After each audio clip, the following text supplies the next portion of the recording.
Hi everybody and welcome back to my channel. It's Russell with Ink and Paper Blog. Happy Sunday. I hope you guys are having a fantastic day, and as you can see, I have a special guest who's going to try to lick my face. This is Blanche. If you guys have not met her in the past, she is our middle dog child. Look at that face. Is she not the cutest? She just does these grunts too when she's not happy. So I'm going to put her here and hopefully this will work. Today I am coming to you with another of my read and reviewed videos. So 3 more books that I've read in 2019. 2 of these books came out in 2019 and 1 is a backlist book. As you know, I am trying to rotate between 2019 releases and things from my TBR. I have gotten slightly off track. So I've been reading a few more 2019 releases than I expected. But that is okay, because you read what calls to you at the time it calls to you. All 3 of the books that I'm going to tell you about today are very, very good. So I want them all to wind up on your TBR. So as always, get out your pen, get out your paper, get out your Goodreads, get out however you take care of organizing your to-be read lists, and get ready for 3 amazing titles. Order them from your local independent bookstores, have your library order them, however you get the books that you read, because I have a feeling we will be talking about these books at some time. So, without further ado, let's get started.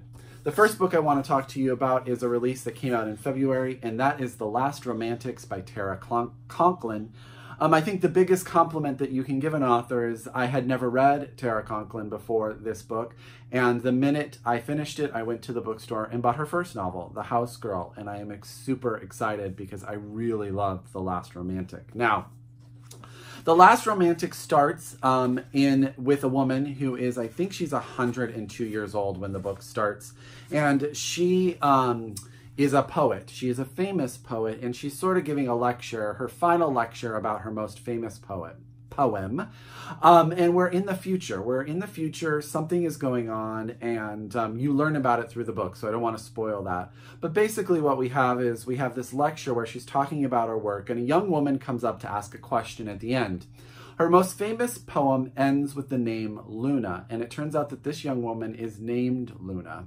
And she wants to know the history or the story of that name, of that person that made it into this poem.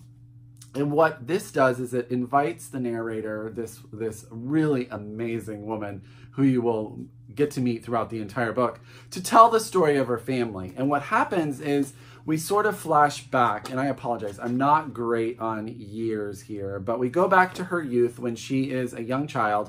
She is the youngest of 4 children, and she is got a brother who's older and then 2 older sisters as well. What happens very early in the novel is that their father has passed away unexpectedly, and it sort of causes their life to have upheaval. They have to move. The mother goes through her own sort of mental health issues regarding the death of the father, and they have to take care of themselves, which sort of sets up the dynamic of these 4 children for the rest of their lives. We have the oldest sister who sort of takes over, the middle sister who sort of rebels against what the mother wants. We have the son, the brother, who is sort of doubted on by all of the women in the household. And then the youngest child who is sort of lost. What is she going to become and who is she going to be? And what we do is we follow these 4 characters throughout the time, up and through the writing of the poems, who they are, who they each become as a person. There is so much good family drama. I absolutely was involved in this family. And what happens is, we have these flash forwards to the time when the poet is telling the story, and we learn about the world in which she currently lives. And I don't want to say too much because there's some stuff there, but so it's like it keeps you a little bit on your toes. You sort of get in the motion of this family saga, but then all of a sudden you remember that this is a story and things have changed, and we know that the world is not exactly as we thought it was going to be when the poet is of this age, which is really, really cool. And then what I really, really loved was sort of each of these children is very different, but fully fleshed out, fully interesting. Some of it is really sad. Some of it is really empowering. Some of it is really just like it's just life at times. Does that make sense? So, because sometimes I think what happens is when someone wants to tell a family story, they get only caught up in those big moments. And in those big moments always seem to be a bunch of peaks and not a lot of valleys. What Tara Conklin does amazingly is she tells this family story through peaks and valleys. We get to know them as people as they deal with different sort of traumas or different sort of issues in their life, but we also just get to know who they are as people day in and day out, and sort of their interactions as a family in the fact that they do very much all love each other. There's a lot I want to talk to you guys about that, but it would involve sort of a big spoiler, so I'm not going to do that. What I'm going to tell you is this book is worth every page. I absolutely loved it. The only issue I had with this book is that I really wished that the poem that was the focus was somewhere in it. And it may be in the final version. As you know, I read the ARC, haven't picked up my final copy of that book yet.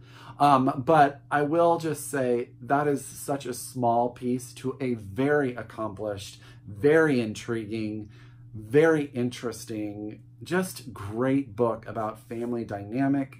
And also just about the power of words. I didn't even get into that yet because I don't want to talk forever. This book is really, really good. Please go out and read it. And that's The Last Romantics by Tara Conklin. I want to thank William Morrow for sending me this early advance copy. Thank you so much. I absolutely appreciate it. And I really loved it.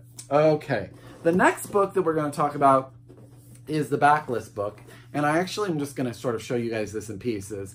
I bought this at Powell's bookstore. This is All My Puny Sorrows by Miriam Toews. And I just want to show you this. So I bought this book because it was a hardback. This is the McSweeney version. I thought, you know what? This copy is absolutely gorgeous. I'm going to hold that up to you. Started reading the book. I was like, oh, it has this really cool sort of pamphlet discussion with the author in it. And then I flipped to this page, not realizing, I didn't even realize when I bought it that it was signed. And that just absolutely blew my mind. It is an absolutely gorgeous edition. McSweeney's blew this one out of the park.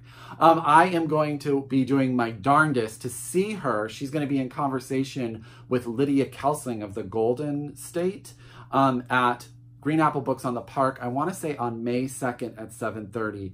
I may take the day off because I am so excited. She has become, after Women Talking and All My Puny Sorrows, one of my favorite authors that I'm currently reading. But Russell, you haven't even talked about the book yet. There you go. This, I'm going to caveat this whole thing. This book is sad. This book is heart-wrenching. This book is tough to read if you are in a tough space. And with what I was going with in my family at this current time, it took me a while to read because of it is so powerful. So I just want to warn you, if you are in a space where you're dealing with loss or you're dealing with family illness or anything like that, this may be a tough book to read right now. Come back to it, but definitely read it. All My Puny Sorrows is the story of two sisters, really, Elfie and Yoli. Elfie is a world-famous pianist who basically has been trying to kill herself multiple times because she no longer wants to live. Yoli is her younger sister who, more than anything, does not want to lose her sister. This book it sort of takes place in different sort of time periods where we see Elfie go through these ups and downs. She attempts suicide, she's in the hospital, and at one point she asks her sister to take her to Sweden where it would be okay for her to end her life. This book is based on a true sort of aspect of Miriam's life. Her sister did commit suicide. And the reality of that is clearly present in the heart-wrenching nature of this book. Now, I did this as a buddy read, which I did not do a very good job with Kendra Winchester and Chris of Chris's Bookish Cauldrons. And we both agreed she has a style. Her sentences are crisp and clean and very straightforward. And in doing so, they pack an amazing punch. She never takes time to take you away from the emotion that she wants you to feel or the situation. Yoli as a character is a writer, and she is struggling to figure out what she wants to do or what she wants to write. She has some acclaim for writing a children's novel, a set of novels about horseback riding, I believe. But she is currently writing her current novel, and her sister has had world acclaim. So there's sort of this dynamic. There's a couple things that I think are really interesting. I've only read 2 of Miriam's books, but in both cases, they deal with the Mennonite religion. In this case, the family is Mennonite, but they are distanced from it. It is not sort of the apex of who they are, but it's definitely part of the beings that they have become. We also find out in the book that there are a lot of people within their community who have also committed suicide, which led me to believe that there's sort of this discussion about the religion in the play that suicide has in it, which I thought was really, really interesting. This book, it really is about 2 sisters and the decisions that they have to make to either stay in one another's lives, to let someone go, to say goodbye, is it selfish to want someone to stick around when they don't want to be in the world anymore? And I think what makes this book so brilliant is that there's no sense of pity and there's no sense of judgment by the author. She's really presenting the story full circle and in a way where she's allowing you as the author, as the reader, to make the decisions that are important to you. I often, while reading this book, thought about this idea of if I ever got to a point where the world was too much, what would I do? How would I deal with it? And that's a tough question. I think that it's a question that seems easy to answer until you're in that situation.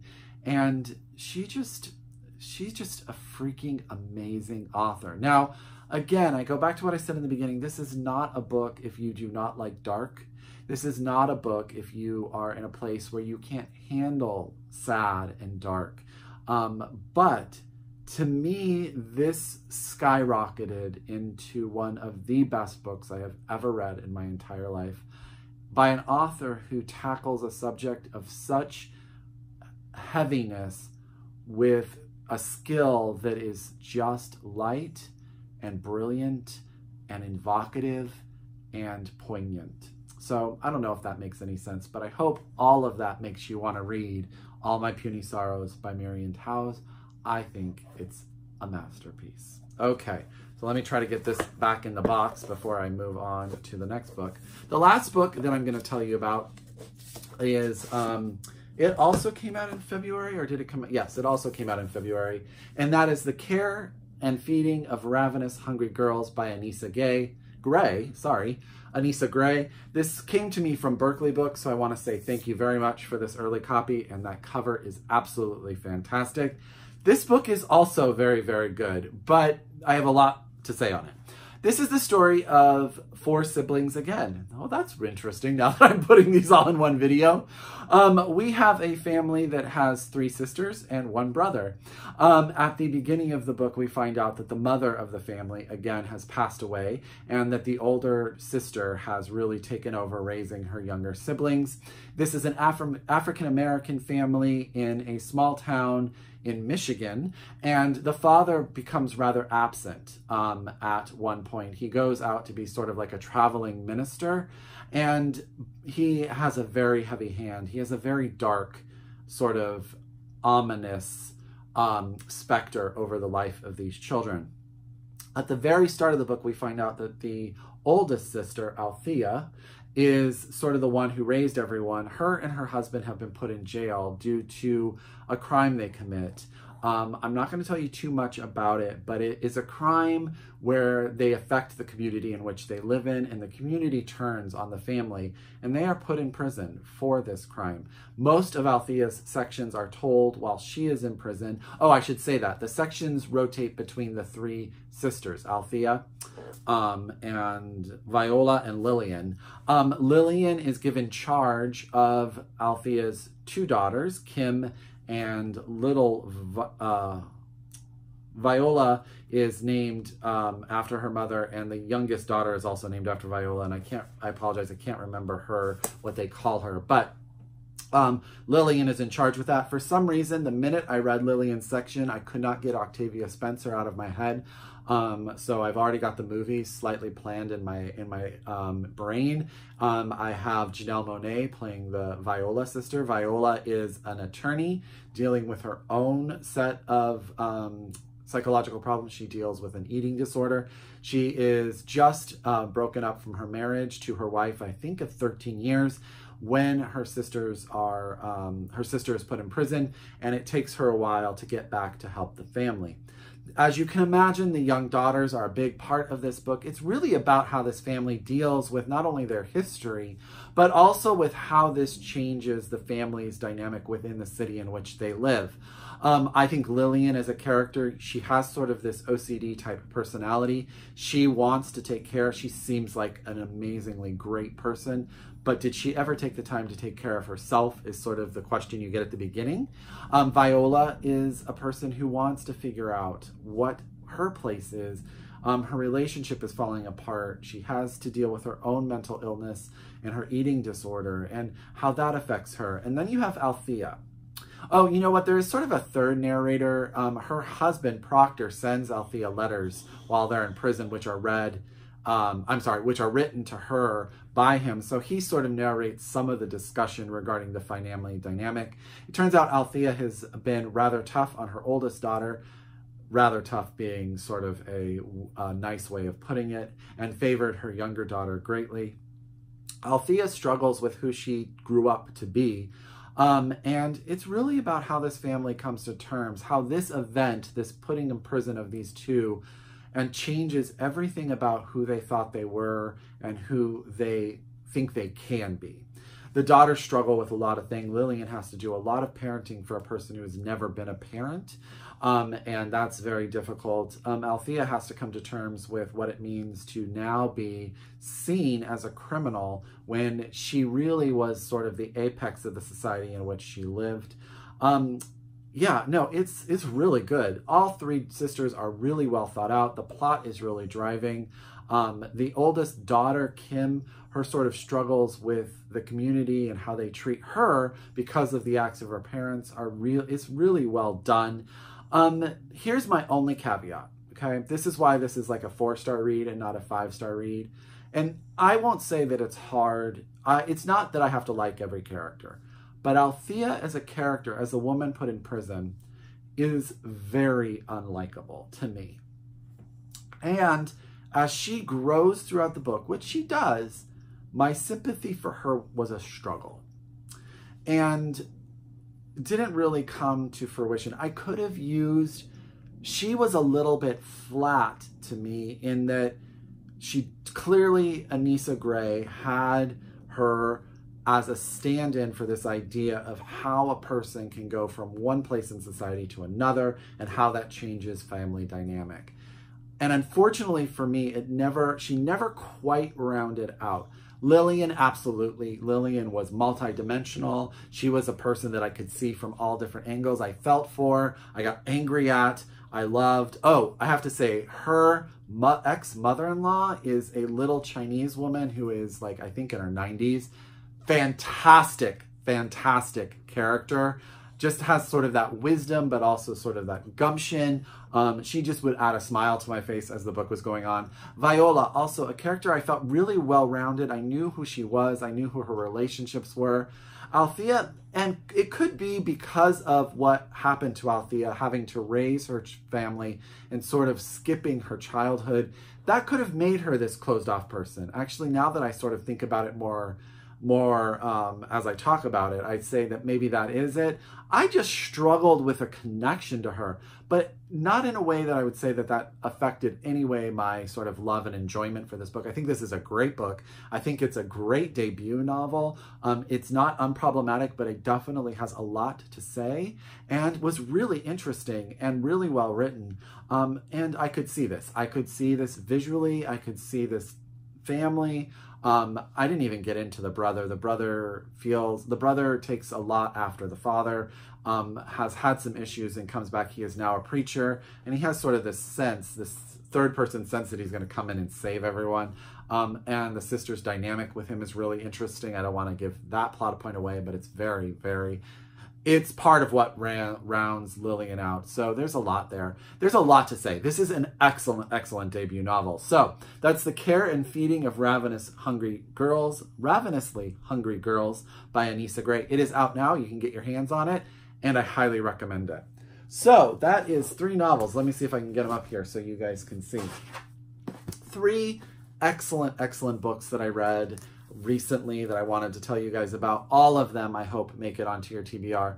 As always, if you're a return subscriber, I say thank you very, very much. If you are new to my channel, I hope you like all 3 of these books and you come around for another video. As always, until next time, I wish you happy reading, and I'll talk to you soon. Bye!